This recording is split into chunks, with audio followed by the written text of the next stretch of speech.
हैरानी इस बात की है कि आखिर हो क्या गया है। मेरठ में मुस्कान जिस तरह से सौरभ को मौत के घाट उतारती है, उसने सबको हैरान कर दिया। इस तरह की घटनाएं प्रश्न खड़े करती हैं कि आखिर तलाक का ऑप्शन होने के बावजूद भी मौत का रास्ता, मौत के घाट उतारने का रास्ता क्यों चुन रहे हैं ये लोग। वहीं दूसरी तस्वीर आप देखिए, बेवफा पत्नी की तस्वीर है। औरैया से तस्वीर सामने आई है। यहां क्या हुआ है, यहां भी पत्नी ने बेवफाई के चलते कैसे पति को मौत के घाट उतारने का पूरा प्लान बनाया, सब कुछ किया, बताएंगे आपको। हिसार से तो तस्वीर और हैरान करने वाली आई है। बॉक्सर पत्नी ने कोतवाली के अंदर जमकर धुनाई करी है। क्या तस्वीर है वो भी दिखाएंगे आपको। और सतना में भी, ये देखिए, जो सतना में आप देख रहे हैं वो तस्वीर तो गवाही है एक तरह से, क्योंकि अभी तो हमने देखा कि कोई मौत के घाट उतार रहा है, कोई तलाक के चक्कर में कोतवाली तक पहुंच गया। यहां तो पति बचाओ बचाओ चिल्ला रहा है। इस तरह के हालात हो गए। हुआ क्या है, चलिए सबसे पहले आपको जरा तस्वीरों के जरिए शुरुआत करें। दो तस्वीर दिखा रहे हैं। पहले आप तस्वीर देख रहे हैं औरैया मामले की। ये तस्वीर देखिए, 5 मार्च को जो शादी होती है, देखिए सिर्फ 14 दिन, 5 मार्च को शादी होती है और 19 मार्च को महज 14 दिन के अंदर पत्नी पति का कत्ल कर देती है। ये औरैया की घटना है और ये घटना हैरान करती, क्योंकि ये शादी जो जन्मों जन्मों के लिए हुई थी, जैसा कहा जाता है हमारी कहीं ना कहीं संस्कृति में, तो जो जन्मों जन्मों की शादी थी वो 2 हफ्ते भी नहीं टिक पाई। पत्नी ने पति को मौत के घाट उतार दिया। क्या हुआ है औरैया में, चलिए पूरी जानकारी आपको देते हैं। औरैया में मेरठ जैसा ही हत्याकांड हुआ है। शादी के 14 दिन बाद पति का मर्डर कर दिया। पत्नी ने पति की हत्या की बकायदा सुपारी दी है, सुपारी किलिंग कराई है। प्रेमी के साथ मिलकर पति की हत्या की गई है।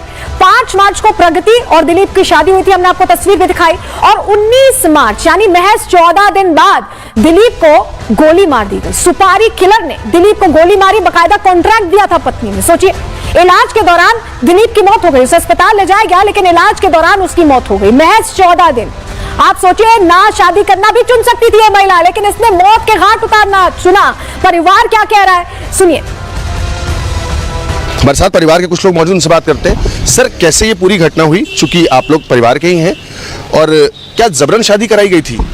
नहीं, वो तो लड़के और लड़की की जो है इच्छा से शादी हुई थी। परिवार वालों की ऐसी कोई इच्छा नहीं थी जो शादी हो, जो मुझे मालूम है। और ये लोग रहने वाले थे मैनपुरी के हैं, नगला दीपा। और हम लोग यहाँ बहुत टाइम से रह रहे हैं, 10 साल से किराए के मकान भी लोग रहते हैं।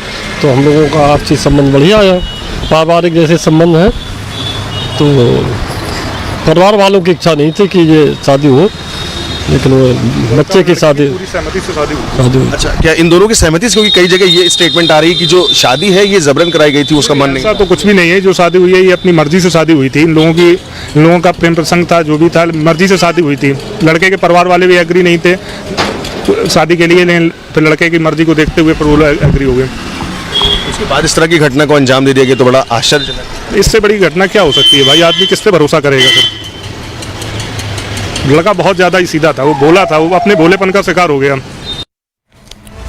दिलीप के परिजन हैरान है, क्योंकि अभी अभी शादी हुई थी और ये घटना हो गई, लेकिन प्रगति अपने साथ मौत का सामान शादी वाले दिन ही लाई थी। क्यों मैं ऐसा कहने, डिटेल आपको देते हैं, हैरान कर देगी ये जानकारी आपको। यानी पहले से प्रगति ये प्लानिंग करके आई थी। प्रगति शादी के बाद ही हत्या की प्लानिंग के साथ तैयार थी। विदाई के दौरान वो जहर लेकर आई थी अपने साथ, यानी जब शादी हो रही थी तभी से प्रगति को यह मंजूर नहीं था।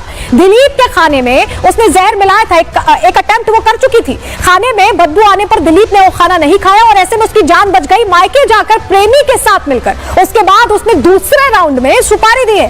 पहले वो मारने की कोशिश करना चाहती थी, बकायदा जहर लेकर आई, लेकिन उस बार वो बच गया। और ऐसे में बाद में उसने पूरी तैयारी के साथ सुपारी किलिंग के लिए बकायदा सुपारी किलर हायर किया अपने प्रेमी के साथ मिलकर। उसके बाद कैसे पैसे दिए, सब कुछ एकदम क्लियर होता जा रहा है, क्लियर पिक्चर सामने आ गई है। खुलासा कैसे हुआ, अब आपके मन में ये सवाल होगा, क्योंकि प्रगति तो बहुत तैयारी के साथ थी। चलिए बताते हैं आपको कि खुलासा कैसे हुआ, क्योंकि खुलासा भी हैरान करने वाला है। यूपी पुलिस ने सीसीटीवी से इस पूरी वारदात का खुलासा किया है। दरअसल हत्या के बाद पुलिस ने सारे सीसीटीवी फुटेजेस खंगाले और दिलीप को ले जाता उसमें सुपारी किलर नजर आया। तब जाकर समझ में आया कि कैसे यह घटना हुई है।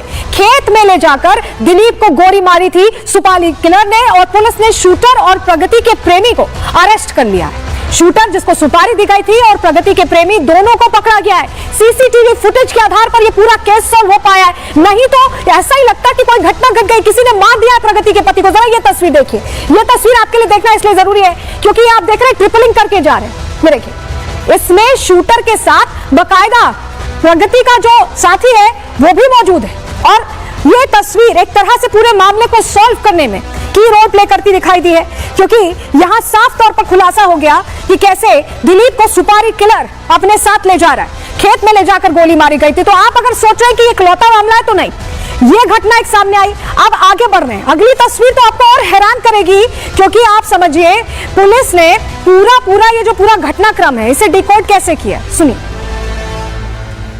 पूरा घटना में गहराई से पूछताछ करने पर यह पता चला कि प्रगति यादव को अनुराग यादव से ही के साथ रहना था और कोई इच्छा नहीं था अपना पति दिलीप यादव के साथ रहने के लिए। वो पहले से ही इन लोगों को प्लानिंग था, बट अनुराग यादव का आर्थिक स्थिति उतना ठीक नहीं था।